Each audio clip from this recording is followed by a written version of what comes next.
Assalamualaikum warahmatullahi wabarakatuh. Alhamdulillah wa syukrillah ala ni'millah wassalatu wassalamu ala rasulillah. La hawla wa la quwwata illa billah, amma ba'd. Hadral muhtaramin yang kami hormati, para pemirsa Aswaja TV dimanapun Anda berada. Alhamdulillah, pada kesempatan ini kita dapat kembali bertemu dalam acara Risalah Ahlus Sunnah wal Jamaah di Aswaja TV, The Real Indonesian Muslim Channel. Alhamdulillah, kemarin kita sudah membahas beberapa hal terkait dengan hal-hal yang diprihatinkan oleh Hadratus Syekh Kiai Haji Hasyim Asy'ari tentang perkembangan umat Islam, terutama sejak keruntuhan Turki Utsmani, sehingga saat ini kita masih banyak sekali mendapati penyimpangan-penyimpangan. Kita masih banyak mendapati hal-hal yang tidak sesuai dengan etika beragama dan hal-hal yang tidak sesuai dengan kelaziman orang dalam menjalankan agamanya. Nah, beberapa di antara hal yang menyebabkan seorang muslim atau seorang hamba Allah menjadi tersesat atau menjadi salah dalam pengamalan agamanya adalah ketidaksesuaian yang banyak dilakukan oleh para guru dan juga ketidaktepatan dalam memilih guru. Salah satu hal yang cukup penting di dalam kitab Risalah Ahlus Sunnah wal Jamaah yang dikaryai atau ditulis oleh Kiai Haji Hasyim Asy'ari adalah pentingnya seseorang untuk memilih guru, terutama khususnya di dalam hal guru agama. Kiai Haji Hasyim Asy'ari membuat satu pasal khusus tentang bagaimana seorang muslim harus mengerti dan mengenali gurunya, termasuk juga bagaimana seorang muslim harus tahu tentang silsilah keilmuan yang dipelajari oleh gurunya sehingga sampai kepada seseorang yang belajar dan juga sampai kepada generasi Islam yang sedang belajar, sehingga ilmu yang diperoleh oleh seorang muslim, ilmu yang diperoleh oleh seorang mukmin, ilmu yang diperoleh oleh para murid adalah ilmu agama yang bisa dipertanggungjawabkan silsilahnya mulai dari gurunya, guru-gurunya hingga ke zaman tabi'in, ke zaman para sahabat dan Rasulullah Sallallahu Alaihi Wasallam. Hadirin yang dirahmati Allah Subhanahu Wa Taala, di dalam fasal ini Kiai Haji Hasyim Asy'ari secara tegas mengungkapkan bahwa seseorang harus berhati-hati untuk belajar dan hendaklah dia tidak belajar dari seseorang yang tidak mengerti tentang hal yang sedang dipelajarinya. Syekh Hasyim Asy'ari menuliskan bahwa yalzamul ihtiyatu fi akhdhil ilmi fala ya'khudh an ghairi ahlihi. Diwajibkan untuk berhati-hati di dalam mencari ilmu, maka hendaklah tidak belajar kepada orang yang bukan ahlinya. Kemudian Imam Syekh Hasyim Asy'ari menulis tentang Ibnu Asakir yang meriwayatkan dari Imam Malik bahwa janganlah menimba ilmu dari orang-orang yang ahli bid'ah dan jangan mengharapkan ilmu dari seseorang yang tidak mengerti tentang pentingnya ilmu, dan juga dari orang-orang yang membuat kebohongan tentang orang lain, meskipun itu bukanlah kebohongan tentang Rasulullah Sallallahu Alaihi Wasallam.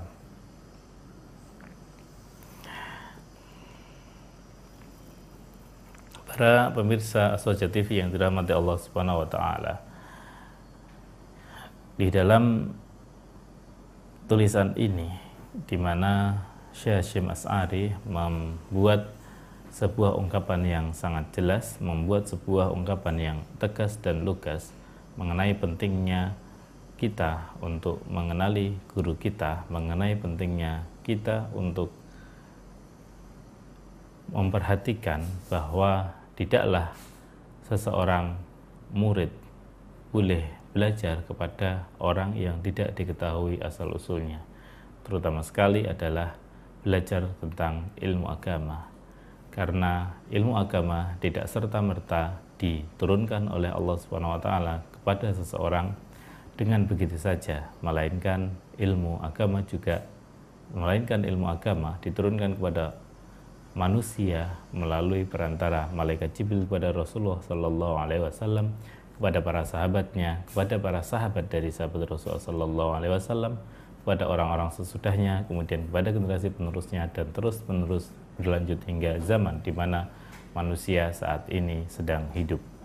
Artinya, ketika Allah sudah menjanjikan bahwa Allah akan yantazi'ul ilma biqabdil ulama, akan mengangkat ilmu dari bumi ini dengan kematian para ulama, maka demikian pun Allah menyebarkan ilmu kepada para manusia juga melalui ulamanya. Tidak serta-merta ilmu bisa sampai ke tangan kita tanpa melalui perantara para ulama. Ini adalah salah satu hal yang sangat penting yang harus diperhatikan oleh para penerus ahli sunnah wal jamaah, para santri Nahdliyin, dan juga umat Islam pada khususnya. Hadirin, jangan kemana-mana, saya akan kembali setelah yang satu ini. Hadirin para pemirsa Aswaja TV dimanapun Anda berada, Imam Malik menyatakan, La tahmilul ilma an ahlil bid'ah. Janganlah kalian belajar tentang ilmu, dalam hal ini ilmu agama, an ahlil bid'ah, dari para ahli bid'ah. Wala tahmilu amman la ya'rifu bit-talab. Dan janganlah kalian mencari ilmu dari orang-orang yang tidak mengerti tentang arti mencari ilmu. Wala amma yukadzibu an haditsin nas. Dan janganlah kalian mencari ilmu dari orang-orang yang suka berbuat kebohongan tentang manusia yang lainnya. Wa in kana la yukadzibu fi hadits Rasulillah sallallahu alaihi wasallam. Meskipun orang ini tidaklah berbohong tentang hadis-hadis Rasulullah sallallahu alaihi wasallam. Dan Ibnu Sirin menyatakan, hadzal ilmu dinun fanzuru amman ta'khuduna dinakum. Ilmu adalah agama, maka lihatlah kalian terhadap orang-orang yang mengajarkan ilmu dari pengamalan agamanya. Kedua pendapat yang disitir oleh Ki Haji Hasyim Asy'ari ini menyatakan bahwa kita semestinya belajar ilmu dari orang-orang yang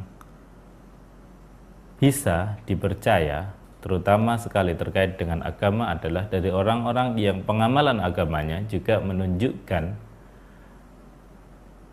kualitas keilmuannya, dan sebaliknya kualitas keilmuan seseorang berbanding lurus atau mendukung dengan benar-benar terhadap pengamalan agama seseorang.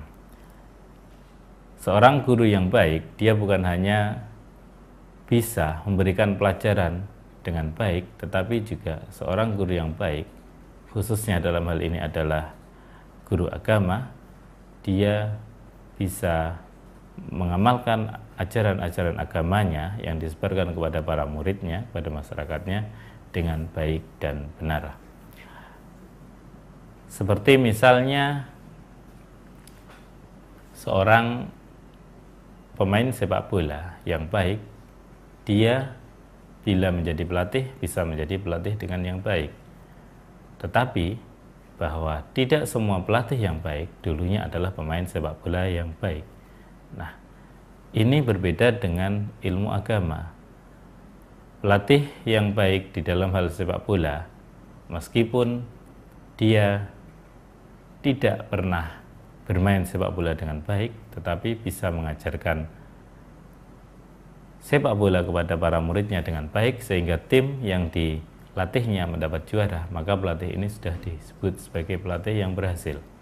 Namun tidak demikian dengan ilmu agama.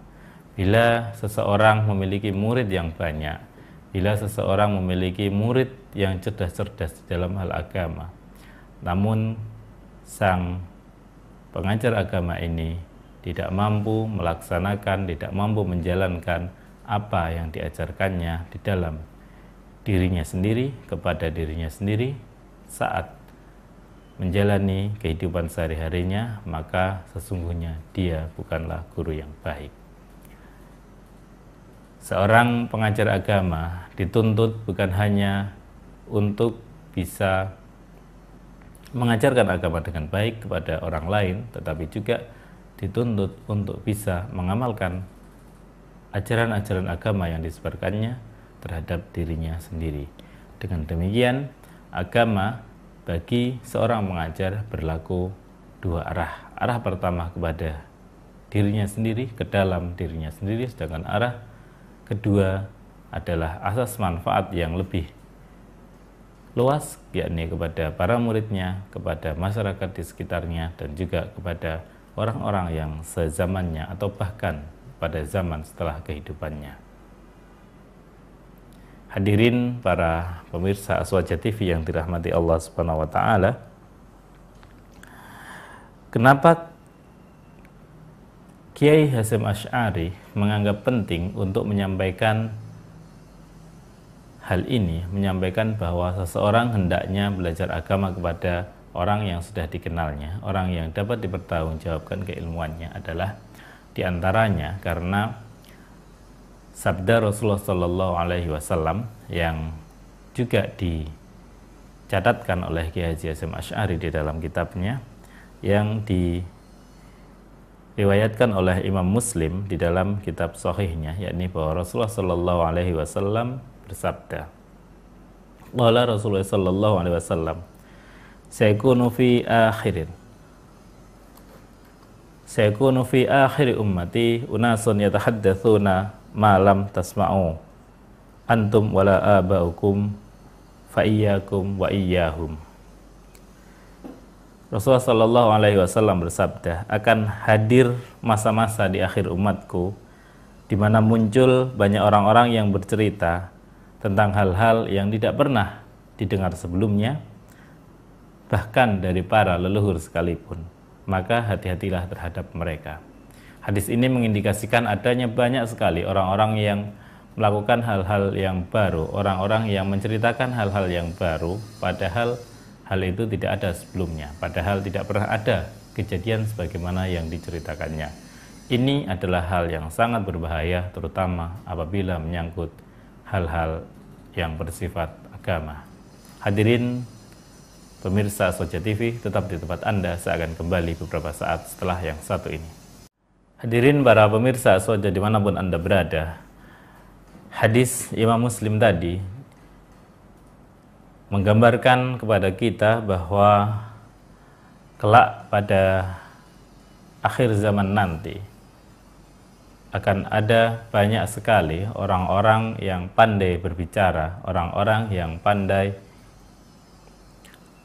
mempengaruhi orang lain dengan kalimat-kalimat yang sebelumnya kita belum pernah mendengar, para leluhur kita belum pernah menceritakan, dan kalimat-kalimat baru yang banyak mengelabuhi.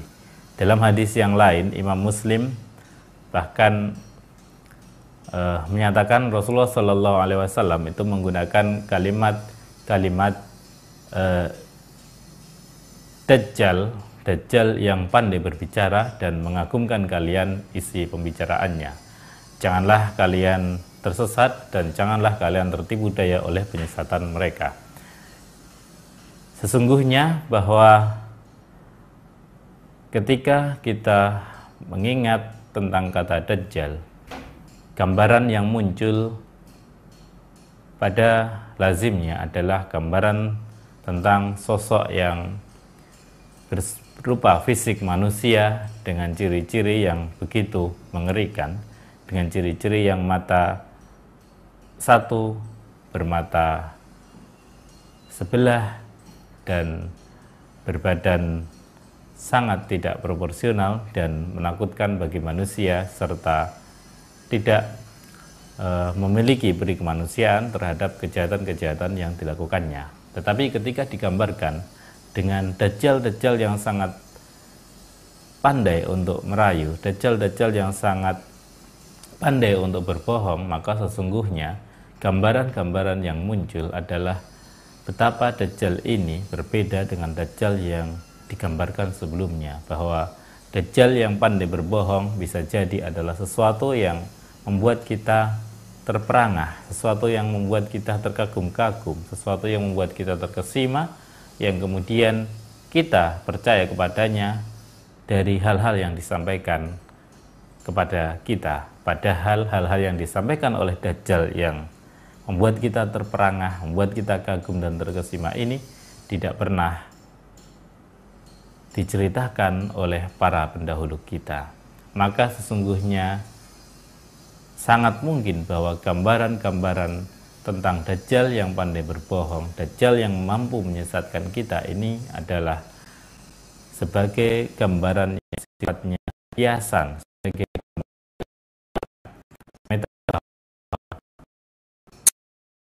dajjal jadi berbentuk apa saja, bisa jadi dia sesuatu yang mampu mengalihkan kita dari agama kita. Bisa jadi dajjal adalah sesuatu yang begitu menggairahkan, sesuatu yang begitu menyejukkan, namun pada hakikatnya dia membawa kita menuju api neraka. Hadirin para pemirsa Aswaja TV yang dirahmati Allah Subhanahu wa taala. Sesungguhnya hingga saat ini kita banyak sekali melihat fenomena-fenomena yang tampaknya seperti meyakinkan bahwa ada sekelompok manusia, bahwa ada seseorang yang memiliki kedekatan dengan Allah Subhanahu wa taala, yang seakan-akan dia memiliki doa yang terijabah, yang seakan-akan dia memiliki hubungan langsung dengan Allah Subhanahu wa taala, dan kemudian mengajak kita untuk mengikuti himbauan-himbauannya, mengajak kita untuk mengikuti keinginan-keinginannya, mengajak kita untuk mengikuti jalan hidupnya. Namun sesungguhnya hal itu justru semakin menjauhkan kita dari Allah Subhanahu wa taala. Saat ini kita banyak sekali mendengar, menyaksikan bahwa kedekatan kita dengan Allah seringkali diukur dengan keberhasilan kita di dalam kehidupan dunia. Kedekatan kita dengan Allah seringkali diukur dengan seberapa mampu kita menjalankan hal-hal yang bersifat syariah, yang bersifat ritual, dan hal-hal yang bersifat simbolis saja.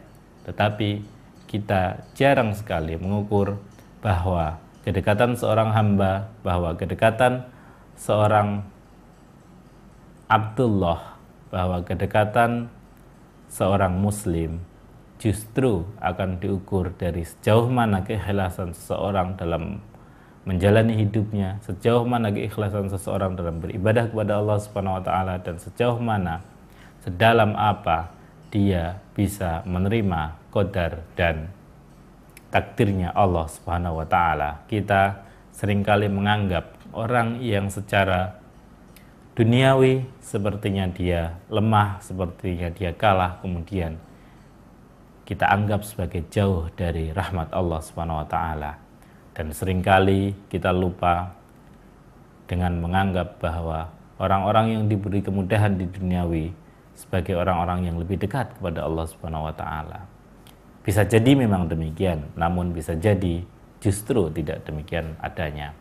Banyak para waliullah yang mastur atau disembunyikan oleh Allah Subhanahu wa taala. Banyak para waliullah yang sepertinya di dalam pandangan manusia, kasat matanya dia orang-orang yang diremehkan oleh manusia lainnya.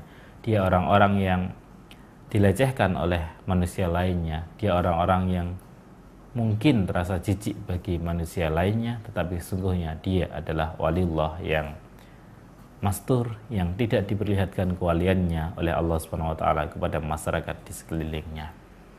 Hadirin yang dirahmati Allah Subhanahu wa taala, pemirsa Aswaja TV, sungguh memang tidak demikian mudahnya kita berbicara tentang wali. Memang tidak dengan serta-merta kita dapat menjustifikasi seorang itu wali atau bukan. Tetapi paling penting adalah bila kita berguru, bila kita mencari ilmu, khususnya ilmu agama, khususnya ilmu yang kelak akan mendekatkan diri kita kepada Allah Subhanahu wa taala, kita mengerti tentang asal usul seseorang tersebut, kita mengerti tentang asal usul keilmuannya, dia murid siapa, dia gurunya siapa, dia dulu ngajinya di mana, sehingga kita tidak tersesat, kita tidak mudah dibohongi hanya karena penampilannya yang elok semata. Hadirin pemirsa Aswaja TV, tetaplah pada channel Anda, saya akan kembali setelah yang satu ini. Para pemirsa Aswaja TV yang dirahmati Allah Subhanahu wa taala, penting bagi kita untuk mengetahui tentang posisi keilmuan kita sendiri terkait dengan para guru kita.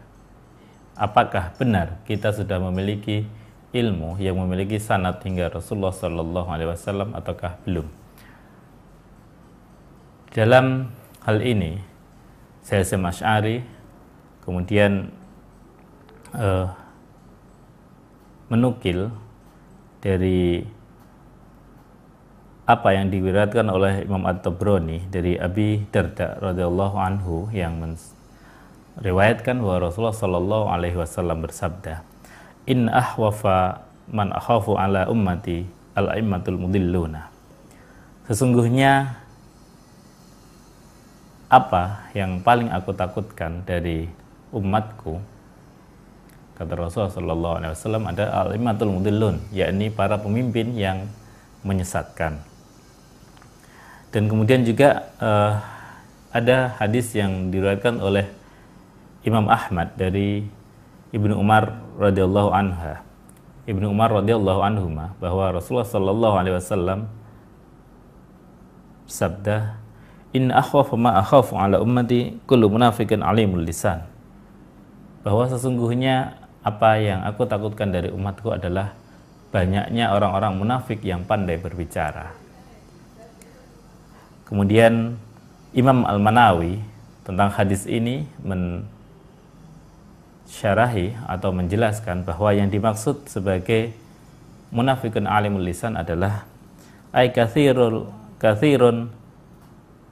ilmi lisani jahilul qalbi wal amali, yakni dia memiliki banyak ilmu komunikasi, dia pandai untuk berbicara, dia pandai untuk menyampaikan hal-hal yang terkait dengan agama, tetapi dia hatinya bodoh dan dia pengamalannya sangat sedikit sekali.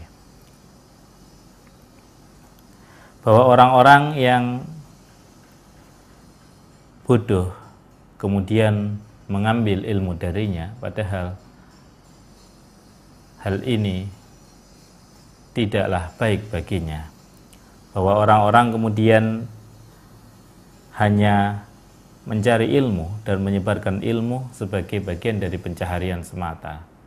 Dia menyebarkan ilmu Allah bukan karena nasrul ilmi li'ila'i kalimatillah, bukan karena dia menolong ilmu Allah untuk menegakkan agama Allah Subhanahu wa taala, tetapi dia mencari ilmu dan juga dia menyebarkan ilmu-ilmu agama hanya semata-mata sebagai pekerjaan duniawi saja. Dia kemudian tumbuh menjadi guru-guru yang pandai menyombongkan ilmunya dan sangat mengutamakan hal-hal yang bersifat simbol semata. Dia mengajak manusia untuk mendekatkan diri kepada Allah Subhanahu wa taala, sementara dia sendiri sedang dalam perjalanan menjauhi Allah Subhanahu wa taala. Guru-guru seperti ini adalah guru-guru yang tidak dianjurkan untuk diikuti, guru-guru yang tidak dianjurkan untuk diambil ilmunya. Hendaklah umat Islam, kaum muslimin mengambil ilmu-ilmu agama dari guru-guru yang bisa mensinkronkan antara ilmu yang dimilikinya, ilmu yang disebarkan dengan dirinya kepada orang lain, disinkronkan dengan pengamalan keilmuannya, pengamalan keagamaannya, di mana kedua-duanya seiring sejalan menuju pendekatan diri kepada Allah Subhanahu wa taala, sehingga baik guru juga mendapatkan keberkahan dan murid juga mendapatkan ilmu yang bermanfaat, yang mampu menjadikan ilmunya sebagai jalan untuk mendekatkan diri kepada Allah Subhanahu wa taala, untuk membangun masyarakatnya menuju baldatun thayyibatun wa rabbun ghafur, negeri yang aman, damai, tentram dan diampuni oleh Allah Subhanahu wa taala. Ilmu-ilmu yang didapat dari para alim ulama yang mereka adalah orang-orang yang memperjuangkan agama Allah, bukan hanya dengan menyebarkan ilmunya, tapi juga dengan tingkah laku, ucapan dan perbuatannya adalah ilmu-ilmu yang mendapat keberkahan dari Allah Subhanahu wa taala. Masyarakat yang hidup bersama para alim ulama, masyarakat yang hidup dengan mengikuti alim ulama yang mampu mengamalkan ilmunya adalah masyarakat yang damai, adalah masyarakat yang diberkahi oleh Allah Subhanahu wa taala. Sedangkan masyarakat yang hanya pandai untuk membuat simbol tetapi dalam kesehariannya mereka menjauhkan diri dari Allah Subhanahu wa taala adalah contoh masyarakat yang menipu dirinya sendiri, masyarakat yang hanya mengutamakan tanda tetapi bukan pengamalan, bahwa tanda keislaman, tanda kereligiusan, tanda kedekatan diri adalah perilaku pribadi, perilaku masyarakat yang menunjukkan bahwa mereka hidup dalam rahmat Allah Subhanahu wa taala, hidup rukun, hidup saling mengasihi dan hidup saling tolong-menolong di dalam kebaikan. Sedangkan mereka yang hanya pandai untuk memasang papan nama belum tentu memiliki kedekatan yang nyata dengan Allah Subhanahu wa taala, dan seringkali justru ketika memasang papan nama hanya untuk mata pencaharian, sesungguhnya dia sedang dalam ketertipuan. A'udzubillahi min dzalik. Semoga kita semua mampu menjadi bagian dari masyarakat yang menuju keridhaan Allah Subhanahu wa taala, menuju pengampunan Allah Subhanahu wa taala dengan belajar ilmu agama, dengan melakukan dan menjalani pengamalan-pengamalan agama di bawah bimbingan para ulama yang mendapatkan ridha Allah Subhanahu wa taala. Terima kasih. Wassalamualaikum warahmatullahi wabarakatuh.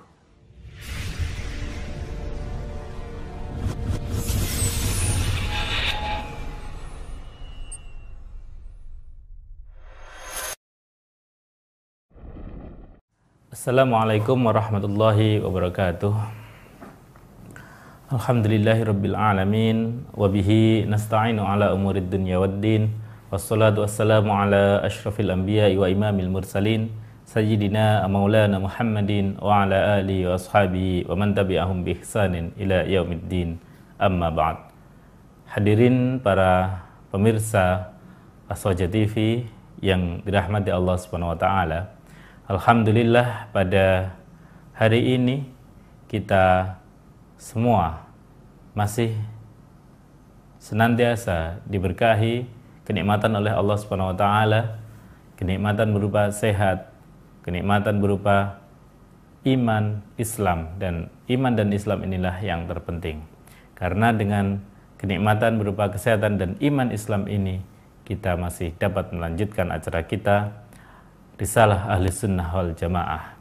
Semoga pertemuan kita kali ini akan mendapatkan ridho, berkah dari Allah Subhanahu wa taala, dicatat sebagai amal yang baik dan mendapatkan ilmu yang bermanfaat fid dini wad dunya wal akhirah. Hadirin para pemirsa dimanapun Anda berada, salah satu hal yang menjadi telaah dari Kiai Haji Hasyim Asy'ari Hadratus Syekh di dalam kitabnya Risalah Ahli Sunnah wal Jamaah adalah menerangkan tentang hadis-hadis dan athar mengenai hilangnya ilmu agama dan hegemoni keburukan serta peringatan yang dulu pernah dicanangkan oleh Rasulullah Sallallahu Alaihi Wasallam mengenai keburukan-keburukan di akhir zaman.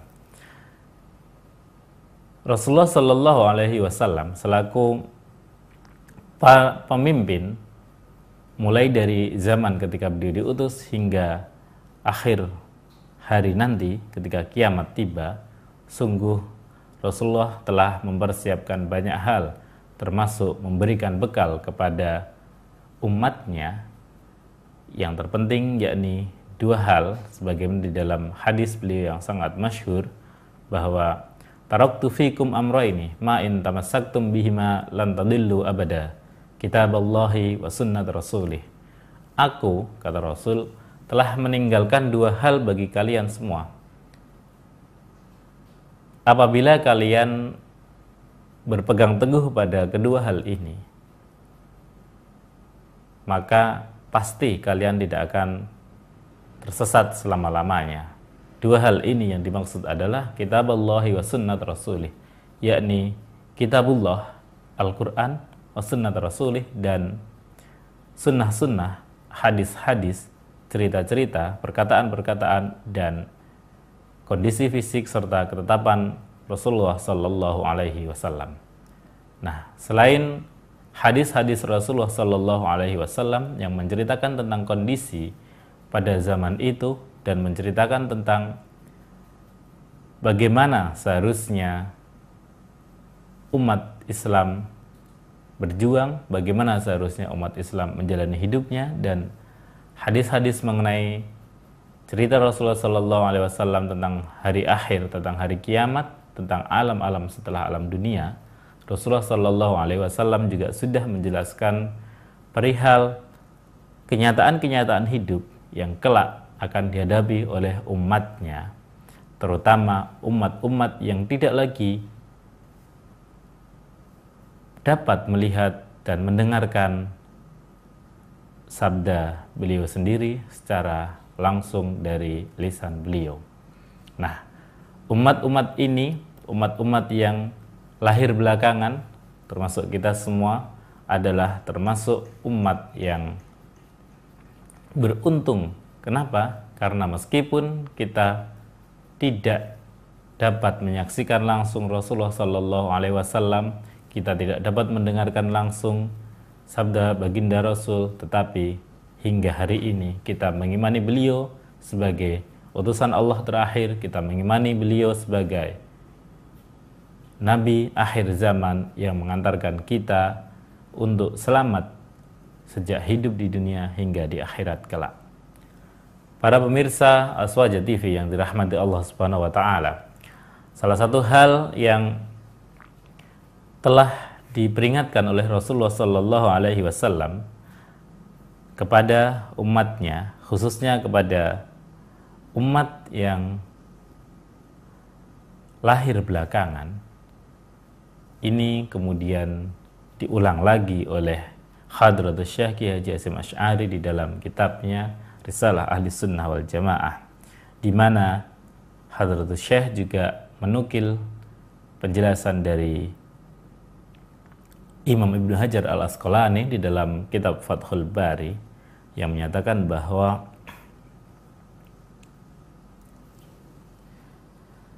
yakbidullahul ulama wa yakbidul ilma ma'ahum. Sesungguhnya para ulama akan dicabut oleh Allah Subhanahu wa taala, dan bersama dengan dicabutnya para ulama ini, maka tercabut pula lah ilmu-ilmu bersama mereka. Nah, ketika para ulama ini sudah dicabut, maka yang tertinggal adalah hal-hal baru, kebid'ahan, dan orang-orang yang saling melangkahi sebagaimana onta-onta saling melangkahi. Orang-orang yang terkemuka hanya akan menjadi semakin lemah. Orang-orang yang mendapatkan ilmu dengan cara yang benar, orang-orang yang mengajarkan ilmu dengan cara yang benar hanya akan semakin tersingkir. Sementara orang-orang yang mendapatkan ilmu dengan cara-cara yang tidak lazim, orang-orang yang mendapatkan ilmu dengan cara-cara yang serampangan dan kemudian menyebarkannya dengan begitu mudahnya, menyebarkannya juga dengan secara serampangan, dia menjadi orang-orang yang mendapat perhatian lebih dari masyarakatnya. Hadirin, jangan kemana-mana, saya akan kembali setelah yang satu ini. Hadirin pemirsa As-Saja TV yang dirahmati Allah Subhanahu wa taala.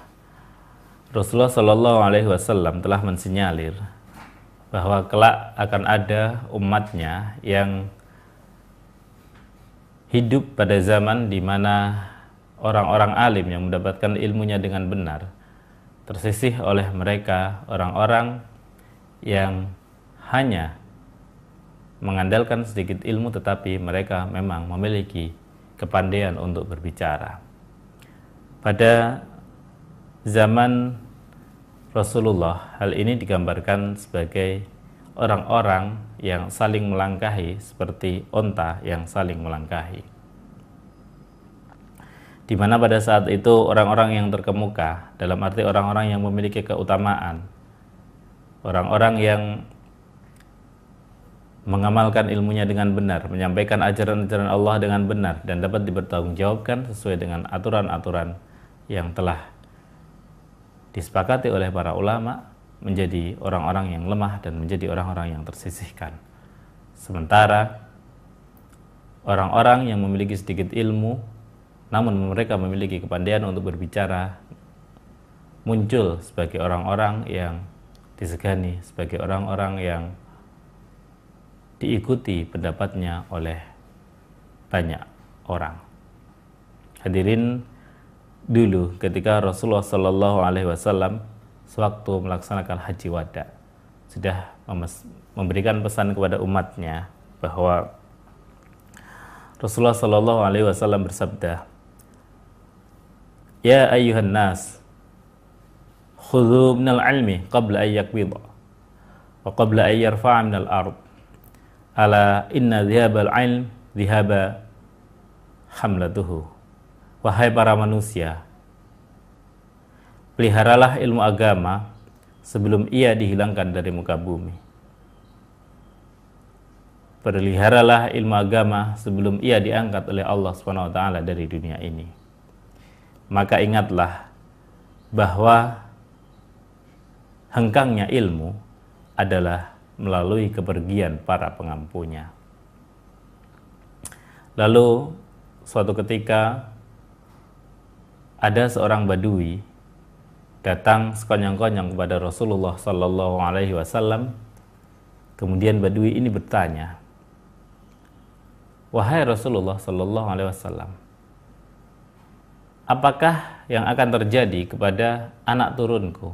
Apakah yang akan terjadi kepada keturunanku? Padahal aku sudah mengajarkan kepada mereka tentang Al-Quran. Aku sudah mengajarkan kalimat-kalimat yang kamu ajarkan kepada anak-anak kami, kepada para wanita kami, dan kepada para pembantu kami." Lalu Rasulullah Shallallahu alaihi wasallam bersabda kepada badui tadi, "Sesungguhnya orang-orang Yahudi dan orang-orang Nasrani juga mengedepankan kitab-kitab mereka, tetapi mereka sama sekali tidak bergantung kepada kitab-kitab yang diturunkan oleh Allah kepada nabinya." Artinya apa? Artinya bahwa Rasulullah Shallallahu alaihi wasallam sudah mensinyalir bahwa akan ada di mana orang-orang Islam, pengikut-pengikutnya, kaum muslimin, selalu mengaku mengedepankan Al-Quran, mengaku mengedepankan ajaran Allah Subhanahu wa taala, tetapi mereka sesungguhnya tidak benar-benar menjalankan agama dan apa yang dikandung oleh Al-Quran. Sesungguhnya Nabi mensinyalir bahwa kelak akan ada masa di mana umat Islam juga akan seperti umat-umat sebelumnya, umat-umat Yahudi, umat-umat Nasrani, di mana mereka mati-matian untuk mempertahankan simbol agamanya, di mana mereka selalu berusaha, selalu berjibaku, selalu untuk dapat melaksanakan kehidupannya dengan mengedepankan simbol-simbol agamanya, terutama kitab-kitab yang turun kepada para nabinya. Tetapi mereka benar-benar sama sekali tidak pernah menjalankan isi kitab-kitab itu kepada para anak cucu mereka di dalam kehidupan sehari-harinya. Jadi jauh-jauh hari Rasulullah SAW telah mensinyalir bahwa akan ada zaman di mana orang hidup dengan simbol agama, tetapi mereka tidak pernah benar-benar hidup dengan menjalankan apa yang terkandung di dalam kitab-kitab yang menjadi simbol agama tersebut. Manusia lebih mengedepankan bungkusnya tanpa mereka mengerti, tanpa mereka benar-benar menjalani apa yang menjadi esensi dari inti ajaran kitab-kitab, khususnya kitab Al-Quran. Semoga kita senantiasa berada di dalam lindungan Allah, tidak termasuk sebagai orang-orang yang hanya mengedepankan simbol, bukan termasuk sebagai orang-orang yang hanya mengutamakan tanda-tanda agama, tetapi kita menjadi orang-orang yang benar-benar menjalani agama sesuai dengan ajaran Rasulullah SAW yang kita terima melalui para ulama. Semoga kita dijauhkan oleh Allah SWT dari kesombongan dan dijauhkan dari kesesatan. Hadirin, tetaplah bersama kami. Saya akan kembali beberapa saat setelah yang satu ini. Para pemirsa Aswaja TV yang dirahmati Allah SWT, selanjutnya Hadratus Syekh Kiai Haji Hashim Asy'ari menukil salah satu pendapat para sahabat, di antaranya adalah pendapat Ibnu Mas'ud yang menyatakan, la yazalun nasu mushtalimina bi khairin ma atahumul ilma minan ashab wa akabirihim fa idza atahumul ilm min qibali asaghirihim wa tafarraqat ahwa'uhum halaku. Sesungguhnya para manusia itu sangat memperhatikan segala hal dan segala kebaikan yang disampaikan oleh para sahabat Nabi Muhammad SAW dan juga orang-orang terkemuka, hingga pada suatu ketika ilmu datang dengan diantarkan oleh orang-orang alit atau kaula cilik atau orang-orang biasa. Maka kemudian orang-orang terpecah belah dan celakalah mereka. Pernyataan sahabat Ibnu Mas'ud ini menjadi salah satu sinyal bahwa memang akan ada waktu di mana ilmu-ilmu agama tidak lagi dibawa oleh orang-orang yang memiliki keturunan yang unggul, tidak lagi dibawa oleh orang-orang yang menjadi bagian dari pemimpin masyarakat, menjadi bagian dari keluarga penguasa, dan orang-orang yang memiliki sumber daya yang melimpah. Akan ada di mana ilmu-ilmu agama disampaikan oleh orang-orang biasa, disampaikan oleh orang-orang awam, disampaikan oleh orang-orang yang lemah. Dan pada saat itulah maka orang-orang akan berselisih apakah mereka mengikuti agama padahal dia disampaikan oleh orang yang tidak berpengaruh, ataukah mereka meninggalkan agama meskipun agama adalah jalan yang benar menuju Allah Subhanahu wa taala. Pendapat ini memiliki beberapa sisi yang bisa kita ambil hikmahnya. Yang pertama adalah bahwa Islam merupakan suatu agama yang bersifat universal, di mana tidak ada satu klaim atau tidak ada satu orang pun yang lebih berhak untuk menyebarkan agama Islam dengan didasarkan pada keturunan atau darah. Sementara orang-orang lain yang tidak memiliki keturunan yang seperti dikehendaki maka tidak boleh menyebarkan agama Islam. Tidak demikian. Islam termasuk dengan penyebaran agamanya, penyebaran ajaran-ajarannya berlaku secara universal. Siapapun boleh menjadi penyebar agama Islam. Siapapun boleh menjadi penyampai kalimat-kalimat Allah Subhanahu wa taala meskipun ia berasal dari golongan budak. Sejak zaman Rasulullah sallallahu alaihi wasallam telah timbul hal ini, di mana orang-orang kafir kemudian melakukan protes dan enggan masuk agama Islam karena golongan budak sudah mulai masuk agama Islam.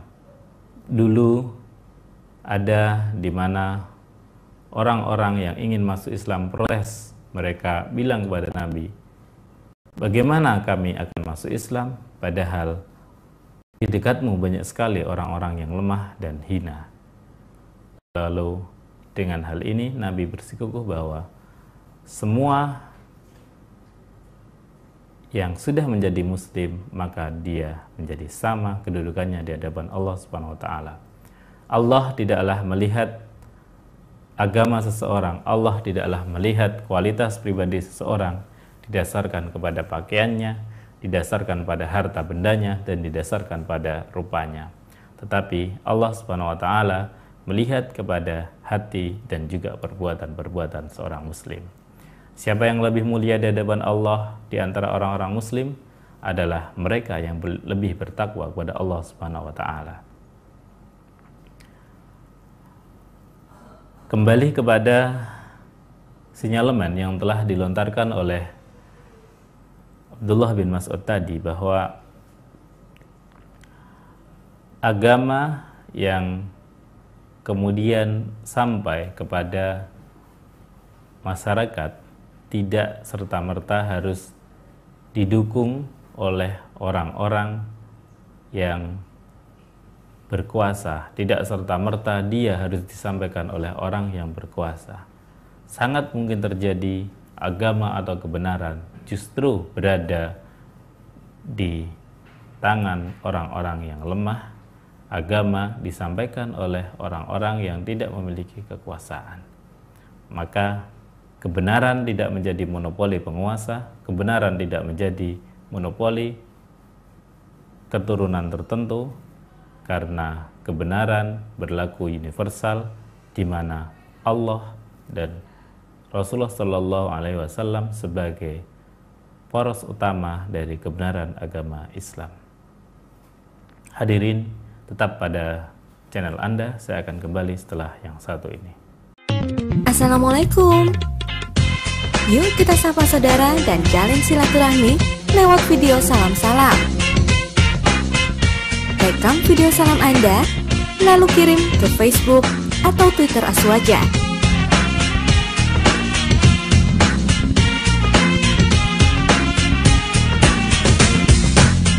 Tebar salam dengan Assalamualaikum.